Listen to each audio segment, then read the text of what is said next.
هوية بريس نحو إعلام هادف.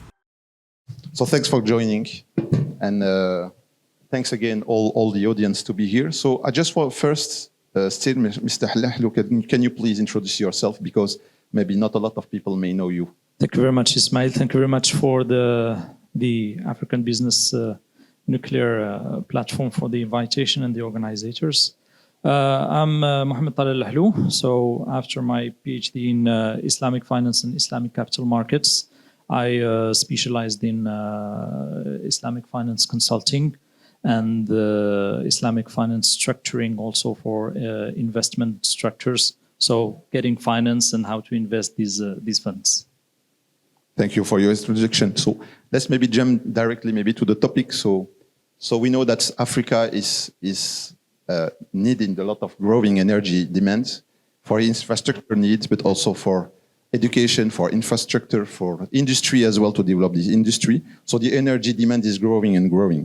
So for such kind of topic, why is ethical financing so important in this context?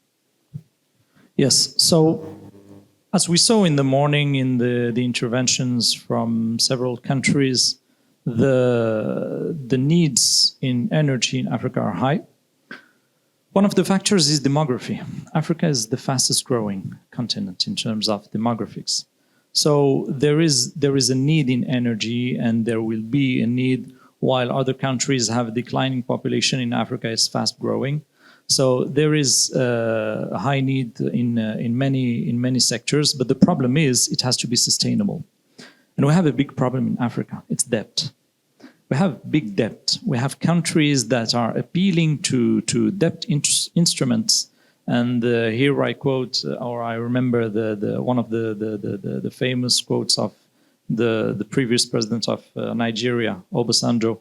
He said, we borrowed 5 billions and we give back something like 80 billions, and we're still giving back. So this reminds us also of the student debt bubble in the United States. Students who borrow $10,000, they are giving back 20,000, 30,000. Why? Because every time you have an issue in the country for giving back the money, you have more interest. So how can we find the sustainable financing that will be more equitable? Islamic finance is something that provides us with tools that are based on more equity, equality, etc. So it's more sustainable, and Africa needs something that is sustainable. Yeah, indeed. I think this, especially as you mentioned, the debt is something quite demanding, and that's maybe a tool that we need to find in order to avoid maybe having such kind of debt, in order to develop the infrastructure program and project in Africa. So can you maybe explain us some key principle of the Islamic finance? Yes. So here we will talk about some of the key pillars of Islamic finance, and why, what's the link between Islamic finance and nuclear power. So we have a kind of pioneering effect, and here we have representatives of South Africa who were pioneering in nuclear energy in the African continent. And I will also want to congratulate them for being pioneers in raising the case of Palestine in the ICJ. This is something that has to be, they have to be congratulated on. And we need to know what is Islamic finance. Islamic finance is about something that is more just, which means the first main thing to know in Islamic finance is that we don't work with interest. So in case you have a problem in the repayment, we don't charge interest. There is no more late penalty. So some people may ask, well, if someone wants to not repay, there are solutions, like the mortgage, like the guarantee, etc., etc. So there are solutions.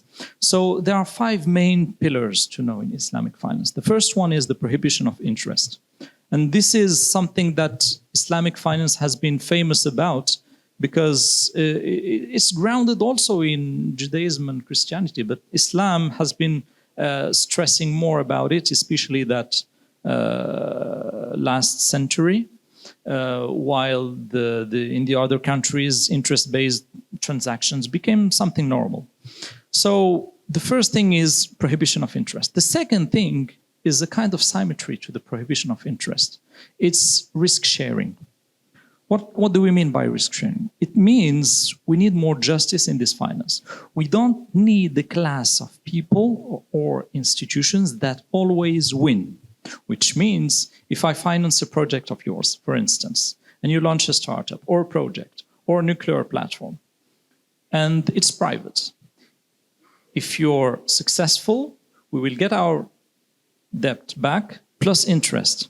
But if you fail, what's happening? We still get our debt back plus interest. This is not just. In Islamic finance, the core idea is that if the project is successful, we share the profits. If the project fails, we share the risk. And this means that the crisis, from a macroeconomic level, the crises, when they happen, they are less damaging.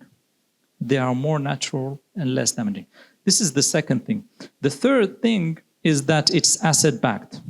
So in Islamic finance, you can't set up purely financial tools like derivatives, options, CDO cubes, CDO square, etc., etc. This is not possible. So it's asset-backed, which means if you want to set up a transaction, it has to be grounded on the economic activity. Something has to move in the economy. And the fourth thing, it has to be halal or lawful, which means you can't transact in something linked to a casino, for instance, or pork or something like unlawful or unethical industries. They can't be financed. And the fifth thing is the prohibition of uncertainty and gambling, which means in a contract in Islamic finance, when you set up a contract, it has to be transparent. But there is no small things written made to not to be read. Everything has to be transparent. It has to be straightforward, simple, accessible, and equitable for both parties. Yeah. Thanks very much for your explanation. Maybe if we jump to these five elements or the five conditions for maybe a transaction or even a financial transaction to respect the ethical or Sharia compliance, as we mentioned, tools. If we make the link now with nuclear, so nuclear is a project which is a long-term project, which means and needs a lot of assets from the beginning. So we speak about $10 billion of dollars for one unit. It's something that can be risky because, as we mentioned, a lot of people or even institutions are a little bit don't want to maybe take such kind of risk for such kind of long-term project. They maybe not be sure that they will recover the money maybe after years of development. So related to this specific activity of nuclear, if you see it on a financial or Islamic financial lens, how this kind of project can be filled and meet the Sharia compliant, criteria. Yeah, and Islamic finance offers many tools for financing. It can be debt-based, but without interest. It can be equity-based. It can be hybrid. It can be commercial. It can be entrepreneurial. So we have many solutions for financing. For instance, we have the Salam finance, which means selling commodity before having it with some conditions, of course, because you can't sell something you don't own, but with some conditions. We have the Salam financing that gives you some cash before even starting the production. This can be implemented for electricity, for instance. You can sell electricity, and we know that in some 360-degree financing and programs, they bring the facility and they bring the finance. In these contracts, sometimes they ask for guaranteeing buying some quantity of gigawatts or megawatts of electricity with a certain price. This can be implemented with the Salam financing. We also have the Musharaka financing, which is a kind of equity finance. This means the government can be a shareholder in the plant, and the citizens can be also shareholders in the plant. And the third party, which is the builder of the plant, also can be a shareholder in the plant. So we can have many shareholders Of course, with the musharaka, you have a power. You can exercise in the General Assembly your voting rights. But we have another structure, which is sukuk. And sukuk is very famous all over the world, that can allow you to raise money without necessarily giving back some voting power. So we also have the sukuk, and we will talk again about the sukuk, of course. And we have so we said we have the salam, we have the musharaka, we have the mudaraba, which means one party brings the capital, another party brings the knowledge and the know-how. And we have other tools for financing. We have the waqf, which is, in this aspect, it's non-lucrative, which is not for profit. It's not for profit. So this can be something funded by the state and the citizens, or international organizations. We have the istisna, which is a tool that can help you build the facility and getting funding for it. So we have many solutions for financing, provided the customer, which is the state, knows what's the objective and has this priority of decreasing the state debt. Thank you. When you speak about the several mechanisms inside the Islamic finance, we heard a lot related to international development now, but much more focused on renewables. When we speak about green sukuk, and we hear that in Malaysia, but in some of those countries. So how this green sukuk maybe can be, as we said, an example of a base for the development of nuclear projects or nuclear development. Yes, green sukuk have been very famous these last years. Generally, there are financing structures that help you raise funds, but these funds have to go to specific projects, which means they have to finance projects and investments that are sustainable and that have a green orientation, that meet some criteria of ESG, socially responsible investments, SRIs, and there are SRIs funds in many finance institutions. So all these aspects, they match also another aspect of Islamic finance, which is justice and sustainability, because when you finance green initiatives, this means you are guaranteeing to future generations, a cleaner environment and also a cleaner planet. You're leaving something better than what you found. And related to that, so now, as we said, we need some fund and finance in order to finance the nuclear project. Some institution, and maybe famous institution, we heard about the Islamic Development Bank that usually, and we heard, participate in development of some countries for some infrastructure project. It can be trained. We heard about some renewables projects. So how this Islamic Development Bank, how do you feel that they can be or interested in funding nuclear projects? Or can be maybe the rules that they expect in order to be able to fund or finance such kind of project, according to you? Yes, Islamic Development Bank is a transnational cross-border institution that finances the government-linked projects. Generally, they also sometimes get involved in big private projects or syndicate financing project, but generally they finance government-based projects. So they have been involved in hydroelectric infrastructure financing, in sustainable energy financing. So they have a long track record of infrastructure and energy financing. These institutions, they not only can they bring their know-how in terms of finance, but they also can bring a knowledge in terms of technicalities, in terms of benchmarks with other countries. For instance, we have a benchmark in South Africa. We have a benchmark now that is coming from Egypt. We have other benchmarks in other fields in energy from other African and Asian countries. As you know, it does not finance only African projects. So there are many things that these transnational institutions that are based on Islamic finance can bring. And also, we can mention the fact that it's not necessary that these investments and these projects be financed only by institutions. They can be financed by citizens. And indeed, yeah. I think you make now the link between something that I wanted to ask. we saw several, even in nuclear projects, some citizen initiatives in some country or even industry initiative in some countries. In Finland, for example, we saw a model that was named Mankala, where a lot of industry came together and gathered together, and they put the money on the table to finance the project in order to be sure that they will have electricity with a certain price and guarantee this price to develop their industry. And in Belgium, I don't know if maybe some of you heard, but in Belgium as well, there is a citizen, I would say, initiatives. That's when they heard about the government wants to stop the nuclear power plant in Belgium, they say, okay, why not investing by ourselves in the nuclear power plant in order to keep them operating, even if the government doesn't want, but to make pressure on them and to say we are ready to finance such kind of nuclear project and to extend the life of those projects.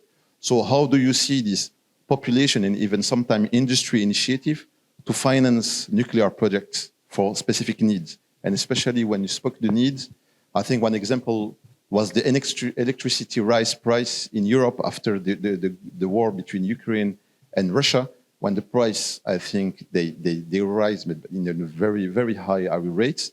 And a lot of especially the European population, were claiming we don't want such kind of electricity rising. We want a solution that will be, cheap for us and not be with uncertainties in the future. Exactly. So here there is an ethical aspect. You know, nowadays finance gets more and more disintermediated, which means you don't need to go to a bank to set up a saving account. Then the bank looks for an investment. Then the bank studies the investment. Then the bank invests, and then all these profits are shared in the value chain. Now, especially with the blockchain, you can track.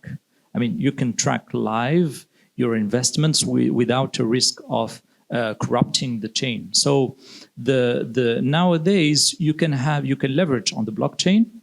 You can leverage on the citizen financing to get cheaper financing. How is this? In many countries, you have a lot of citizens who have, let's say, savings that are between $0 and $20,000. This is the savings of many people in many countries, and you have a large fraction of the middle class having such savings, which means they don't have enough funds to get into real estate or these kind of investments. So often they just keep their savings either in a current account or a saving account with interest. This means many frictions, financial frictions. It's not profitable. You get 1%, you get 2%, you get 3%. Put aside the aspect that it's not permitted in Islam, but still it's not efficient. And then the banks also have a lot of expenses in finding a good project, something that is not very risky because they can't risk the funds, because in the liabilities it's something guaranteed. The funds of the people are guaranteed by the bank, although it's guaranteed only at the level of 100,000 euros in Europe, for instance. But still, it's a debt. So by bridging between the citizens and the nuclear project, for instance, you get a solution that can be fractioned via sukuk, for instance. You raise funds. Each citizen can put something like 1,000 euros, 10,000 euros, 20,000 euros, and be a shareholder in the plant. Now you may tell me, the government does not want the control over this plant to be given to unknown people. So here you can use the sukuk instrument, which means they can be shareholders without voting rights. At the beginning, you get an agreement on this, and then you raise the funds. So the government has the control. And then at the end of the day, the government is a representative of the population. So it's just an arrangement. And so you bridge, you get cheaper financing, and you answer a problem for these middle-class people that did not have, let's say, examples or ways to invest their money. So they get money, you get cheaper financing, and you still keep control because it's people from your own country who own it, not someone coming from 20,000 kilometers with its expertise, with its employees, with its capital, who is controlling your power plant. Yeah. Thank you for your explanation. And if we go now maybe to I would say classical financing. So usually in classical financing, we have what you said, usually the 30% of equity that usually is coming funding from the developer itself to reach a certain decision-making milestone. And usually it comes after the siting, when we develop the site activities and the site characterization. And after that, they develop the project on their own funds. And after that, they reduce the risk on the project. They got the construction license, and then they are able to ask for additional, self-funding. And usually they go to debt, and they use the 30% equity and 70% of debt. How can Islamic finance maybe play a role or maybe influence this usual, I would say, mechanism? Yeah, we can understand that sometimes debt is necessary in some projects, and debt does not mean interest. So we can have a sukuk based on debt, which is selling on installments, for instance. So you get a nuclear plant, and then you get a sukuk financed by investment funds or private bodies that is going to buy the material to build the power plant, and then this sukuk will take the asset in the assets of the SPV, special purpose vehicle, that is supervising the sukuk or owning the sukuk, and then these will sell the material to the agency of the government that is going to build the power plant. They will pay via installments. Of course, you will ask me, what's the SPV gaining in it, representing the investors? Well, the SPV is gaining a markup. It's profitable, which means they will buy at a certain price the material and then sell it with a markup. And the SPV holders or owners, which mean the sukuk holders, will get their revenues like every month or every year, etc., etc. So there are ways to get debt financing also for the 70% without interest. And also these 70%, they can also be based on the qard hasan, which means non-interest based debt that can come from the citizens to the government. We've seen this. I mean, we have representatives of South Korea this morning. In the beginning of the century, South Korea needed a lot of money. Many citizens gave to the government money. They gave their jewelry, etc., savings, etc. So the citizens, if they have confidence that the state is going to spend well these funds, they are ready sometimes either to finance via equity or to finance via interest-free debt, or to finance via, like we said, mechanisms of markup, which means paying via installments through a sukuk that is based on payment by installments plus a profit. And especially on that point, I think we speak in the beginning that the population of Africa is growing. So it means that also at the same time we have maybe more and more middle-class people. So how do you see then and we can see maybe the benefit of having more and more people in Africa that want also to develop their infrastructure, and maybe more and more maybe middle-class people that maybe have more savings. So how to use maybe those people, or maybe push them and convince them to maybe invest their money or their savings in nuclear projects. How do you see that? Well, we're not use the people, we use their savings. Indeed. Yeah. The savings, they have to be oriented to the productive economy. And it's preferably in the sustainable economy and sustainable projects. So if you find via either sukuk or Islamic investment funds that already exist, there are dozens of them all around the world, that will set up a financing structure that will raise these funds to finance these power plants, then you will bridge this, and you can track this with the blockchain, you can track this with all the digital tools available nowadays, so that the citizen can be a shareholder in the power plant and see how many megawatts it's selling every year, and then looking at its revenue depending on its share. So it can be a strong commitment from the state to the citizens, and also from the citizens to the state via financing. Yeah. So related to, maybe we speak about maybe some countries that are more advanced in the Islamic finance, and we speak about Malaysia, Indonesia, maybe some other Middle Eastern country. So how do you see this, as usually they say, South-South cooperation, in order that this country can be beneficial and help the African countries in development of the infrastructure and at the same time for nuclear projects? I think there are many synergies in the South-South cooperation. First, because the culture is closer, the principles are closer, and also the fact that, for instance, you gave the example of Malaysia. Malaysia is pioneer in sukuk emission. It may represent something like 30 to 40% of the sukuk emission of all the world. Malaysia is only 30 million in the population, but still it represents something like 30% or 40% of the sukuk emission all over the world. I shall remind you that sukuk, since they started, now they crossed $1 trillion cumulative finance. So it's a huge figure. They represent something that is increasing. We have growth, a two-digit growth. So they can, these countries, they can bring the know-how, they can bring financing, they can bring experiences for sukuk, for instance, in financing energy, green energy, sustainable projects, etc. Morocco, for instance, has a strong experience in alternative energies, sustainable energies, also that it can help many countries benefiting from it. So there, I see many synergies in these kind of cooperations, the South-South cooperation. Thank you. And maybe my last question, or one of my last questions would be, if you were an advisor to maybe a minister in Africa, what would be your top recommendation on how to implement the Islamic finance that will work in order to make nuclear development working and meeting the targets? My advice would be, forget about interest-based debt.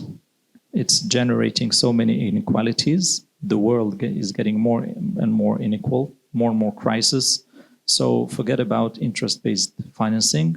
Forget about debt with interest. You can finance all these projects without interest in a more just way, more ethical way, and a more sustainable way via these structures we mentioned, like the sukuk. So you can do it without interest-based debt. Thank you very much. And maybe to wrap up, so what gives you hope related to Africa future developing a clean energy?